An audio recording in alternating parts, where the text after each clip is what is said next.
Hello again for everyone who is just joining. My name is Alicia and I'm the founder of A Design Story, and I'm also the co-chapter lead of Climate Designers UK. So now we have a session from Rebecca Lardeur and Dr. Peter Oakley on carbon accounting for the creative industries. Rebecca works at the interaction of climate change, design and research. She runs the collective Climate and Cities, acts as a researcher at the Royal College of Art on carbon measurement tools in the Creative Industries Project, and is a climate strategist at ISLA, helping the events industry transition to sustainable practices. Dr. Peter Oakley is Reader in Material Culture and co-lead of the Material Engagements Research Cluster at the Royal College of Art. He specialises in ethnographic, experiential and collection-based research focused on materials making and manufacturing. Over to you, Peter and Rebecca.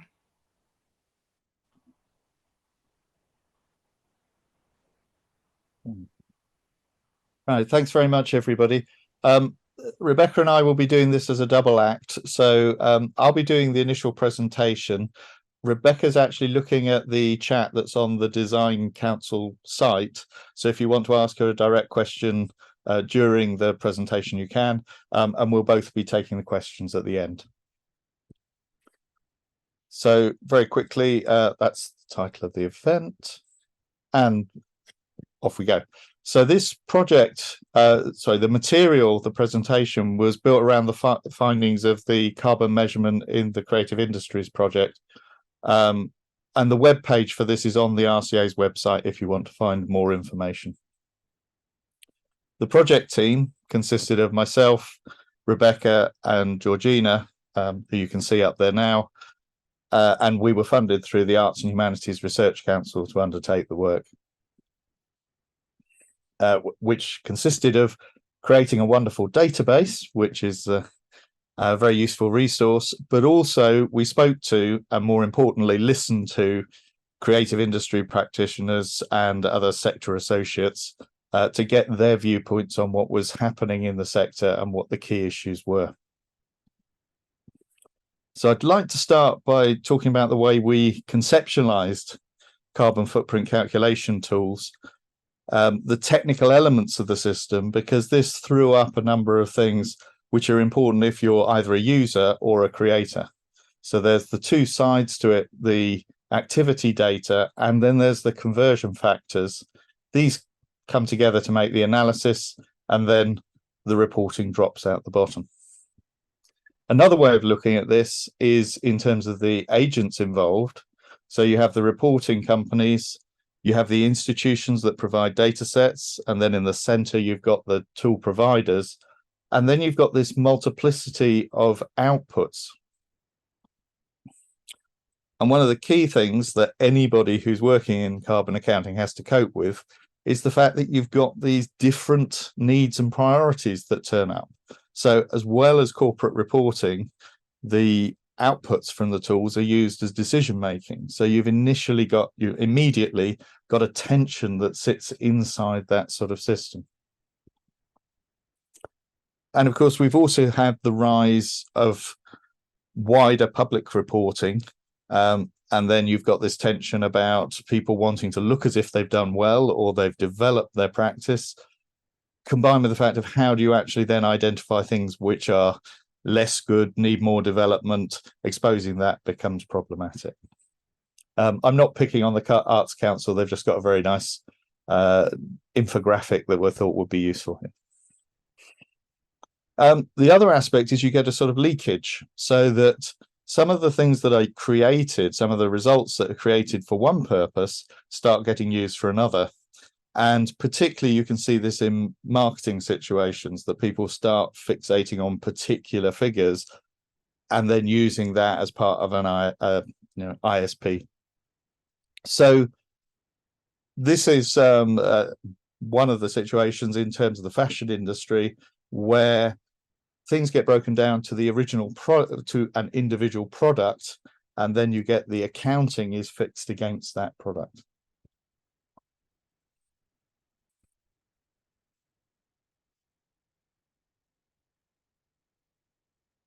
And if you get different approaches to accounting, what you start finding is that there's actual differs in what you can actually do with the accounting and what gets inputted. So one of the things that we've identified, particularly for the creative industries, is an issue about, in creative practice, where do you put the unsuccessful projects? When do you start thinking about a project? Quite often the data capture occurs around the middle of the project when it's live, but the beginning and the end, it might be much more difficult. And then, does it get used in terms of advocacy? Does it get used in terms of formal reporting? And particularly now in the creative industries, some of the funders require a particular type of report, which again has an effect on what gets collected and when. So we found these three particular areas that turned up, and different parts of the creative industries focus on different ones. So product, as we've just seen beforehand, with the shoe, but it also occurs with a number of other item-based areas of the creative industries. Then you get projects. So you can get an exhibition, a movie, a festival. It's focused around a particular thing, but it is very time-based to that thing. It has a beginning and end. And then you find that there's also ongoing accounting. So that can be done by a time frame, usually a year. And obviously you see this in the same activity. You can find different people thinking about it in different ways. So a stage manager may be working on the annual basis, whereas the people working on a production will be thinking on it by the project base. And to throw a couple of other examples, this is About Us, one of the Unbox projects, which actually Rebecca was the managed the carbon accounting for this project. So if you want to talk to her about that, this is an ideal time. That was project-based, part of a larger system, and also externally funded. So again, the carbon accounting becomes an important part of that for others as well as for the project itself. It becomes an exemplar as well, which is a useful thing to think about. Conversely, this is one that's based on a time base. It's a furnace at a university, and they're monitoring the use of the furnace. So this is actually very much worked over days, weeks, months and years in terms of the cost of the furnace and the energy use of the furnace. It's not linked to a particular object, and it's not linked to any particular project. It's actually linked to the facility itself. One thing that we did find is that the project perspective or project approach is one of the most dominant ones in the creative industries. It may appear to a lot of people here that that's evident, but actually when you start to talk to people who are outside the creative industries, it's not the usual way of doing things. So be aware of the fact that the creative industries are quite exceptional in this factor. And also talking to people outside the creative industries, be aware they may think of accounting on a different set of parameters than you will. Whilst we were working through the project, one of the questions that we were asked is, why are the number of carbon footprint calculation tools proliferating? And there was a sort of underlying, if only there were less of them, it would be a much easier world. However, when we were looking at the tools, what we identified is, due to thinking of it from these three factors, what happens is that you get a diversity of 4 broad different types. As you can tell, this is sort of still in development because the one on the top right has a very long title. But the idea of each of these does a different thing inside the landscape. So they have positives, they all have positives and negatives. I'm not saying that any is better than any other, but they serve particular needs for particular cohorts of people. And to flag a couple of points about 2 of them, the tools which are being created by an association or a discipline, an interest sector, they tend to be quite advanced within the sector, but also they have this it's a double-edged sword because they're constructed for that sector. They might not be particularly interoperable outside of it. So trying to generate more generally applicable CFC tools is problematic when you've got these tools which are very specifically created for a particular industry or particular sector within the creative industries. And it doesn't tend to translate. It tends to have an emphasis that aligns with that group of people's main issues and main, I won't say interests, but main concerns around carbon accounting. Conversely, if you look at the subscription model, so these tend to be ones where there's a firm that provides a service and individuals or companies pay for this. What we did find is that they tended to be much more than just a carbon accounting tool. So they provided support on an individual basis. They may also provide staff training. So they're actually quite a complicated arrangement. And if you only look at them in terms of carbon footprint calculation tools, you tend to miss that side of it. So that, again, is another aspect in terms of what happens with these. Moving on to the issues around the scoping protocols that we have, the GHG protocol with the three emission types.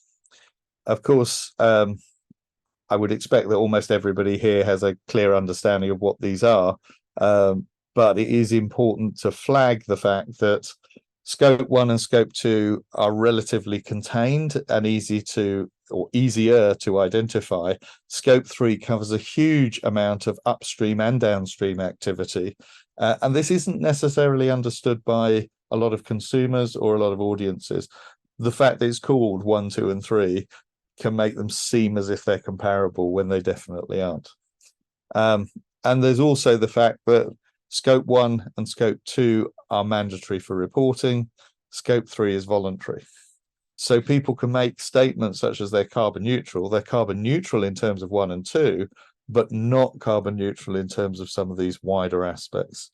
And we've seen examples of this, how this plays out in reality in the sector. So there are a lot of inconsistencies in Scope 3 reporting. And again, I flagged this is a piece of work that Rebecca's done. So if you want to ask a question about this afterwards, please do. There's also the issue about disagreements of what parameters get used and how they get used. This is really evident. Some of you may be very closely aware of this, the Serpentines Pavilion that was touted as sustainable.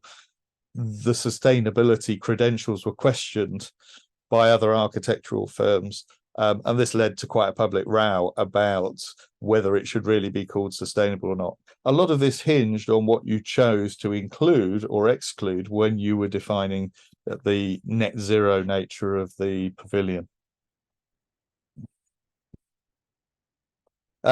Another issue is about the accuracy levels. So a lot of people are using government databases. What happens if you start looking at the databases? This is actually very small. You'd have to zoom in to see it. But a lot of these figures are exactly the same as one another. The differentiation between each of these types hasn't been made. So it appears as if you're pulling off different information, but actually you end up with exactly the same calculation result, no matter which of these elements you choose. So that means that using it as a comparison between different materials or different modes of transport, for example, can become pointless effectively. So it feels as if you're doing something, but actually the tool is only as good as the information that goes into it. And on a specific level, you've got this issue about the fact that even within material types or within provider situations, you can get quite a different disparity depending on where things have been made and how they've been made. So everything is made somewhere specific using localized resources. Quite often they're using different energy sources.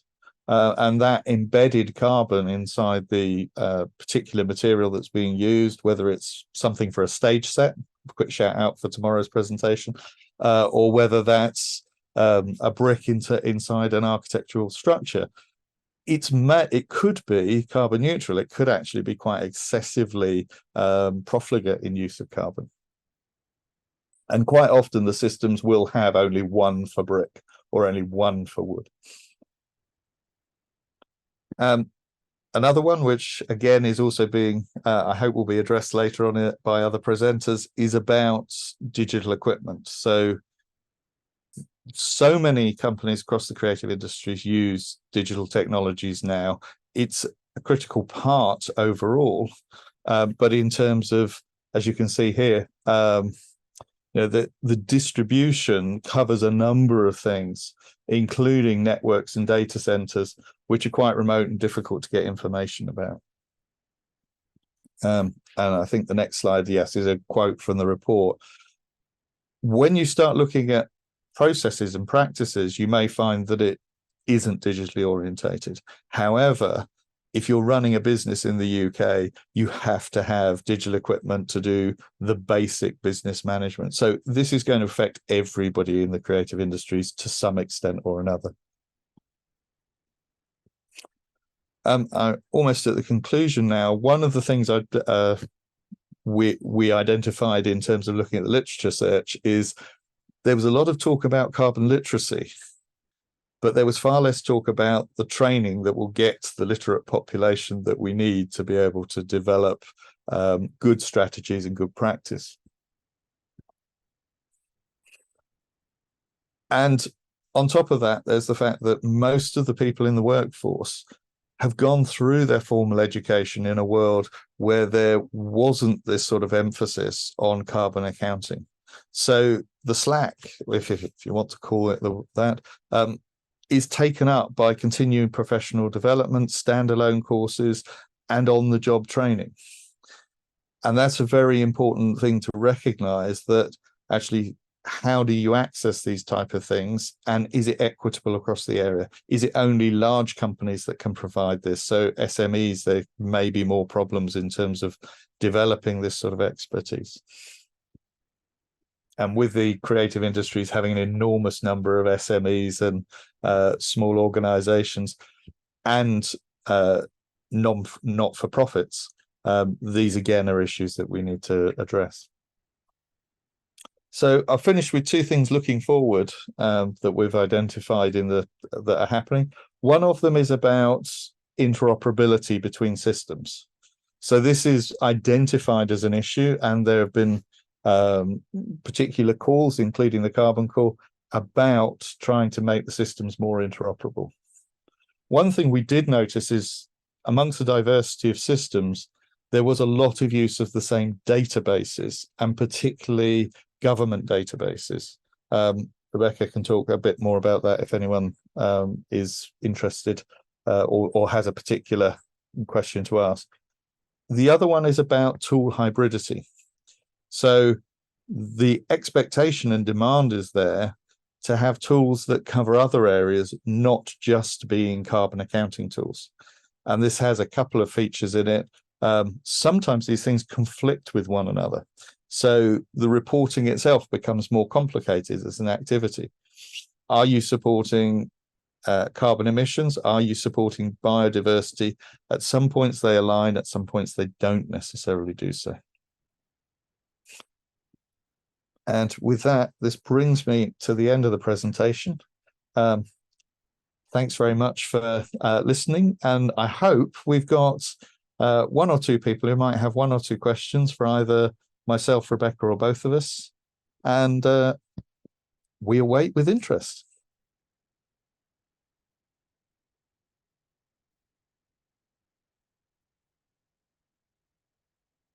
Oh, Alicia, you're on mute at the moment.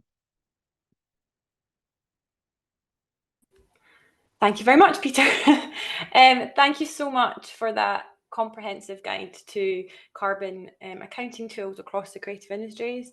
It's super helpful to look at the full kind of holistic view of it, because we all have our own specialisms and there's different requirements, like you mentioned, depending on the project at hand, the specialism.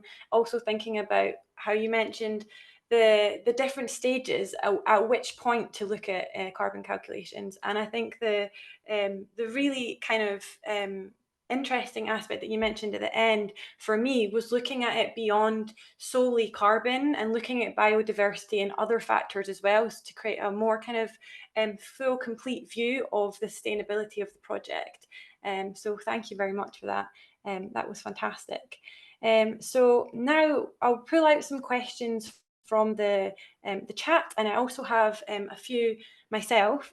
So my first question would be, what do you see the future of carbon? How do you see the future of carbon calculations developing? Do you see it being linked to, like you were mentioning in the last aspect, of integrating with other measures of sustainability as well, or how do you see that evolving?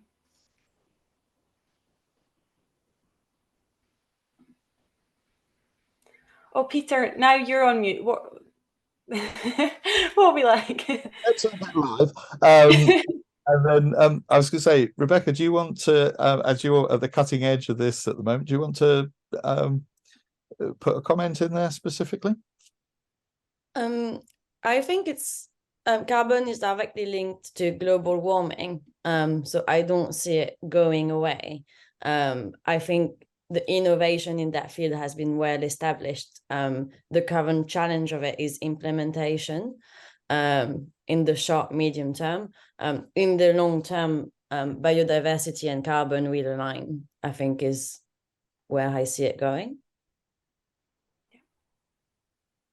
Great, thank you very much for that. So yeah, another couple of questions that I have myself as well. So how does the UK compare in terms of carbon counting with other nations, for example? I'll say an initial comment. The assumption is we're relatively advanced, and a lot of other countries have looked to the UK in terms of looking for the activities. But that said, there have been some very strong initiatives. There's the German-based database, which is pulling in a number of different sets. On the other side, there is this specificity that be aware of the fact that moving something from A to B in the UK may be different from moving it in somewhere else in the EU, or indeed somewhere else in the rest of the world. So sometimes the things aren't quite as comparable as they could be. That you can get a flattening, but there is there's also the case that some of the UK systems have been used as the backbone for wider developments. So the Impala system is a European one that was developed off the back of the UK platform. But, Rebecca, do you have anything else you think worth putting in on there? No, I think it was fair. Great. So we have some audience questions as well, which I'd like to include as well. So so we have one from Carolina. So she's asking, could you share any open source tools or to measure carbon footprint within an organization that you'd specifically recommend? I know it might be difficult to pull out specific examples in this. Well, I would say the problem is that we don't want to start advocating for one over another, particularly in the area where people are on a subscriber model.